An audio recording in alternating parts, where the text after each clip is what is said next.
கூப்பிட்டு கேட்டிருக்கோம், என்ன எப்படி இதை பண்றீங்க, அகரம் என்ன சொல்லி கொடுத்துருக்கு, அகரம்னா என்ன அப்படின்னு கேட்கும்போது ஒவ்வொருத்தங்க ஒரு விஷயம் சொன்னாங்க.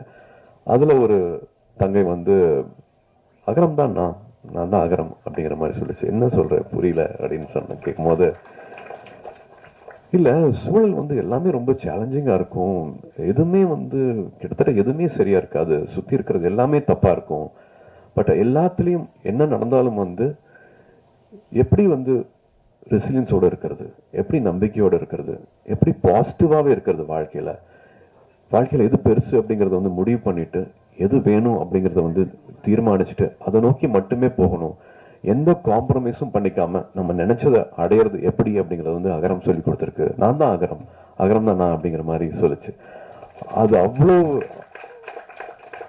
அது ஒவ்வொரு மாணவிக்கும் ஒவ்வொரு மாணவனுக்கும் அகரம் இருக்கிற அத்தனை பேருக்கும் வந்து அது ஒரு எடுத்துக்காட்டு மாதிரி இருந்துச்சு அவங்க சொன்ன அந்த வார்த்தை.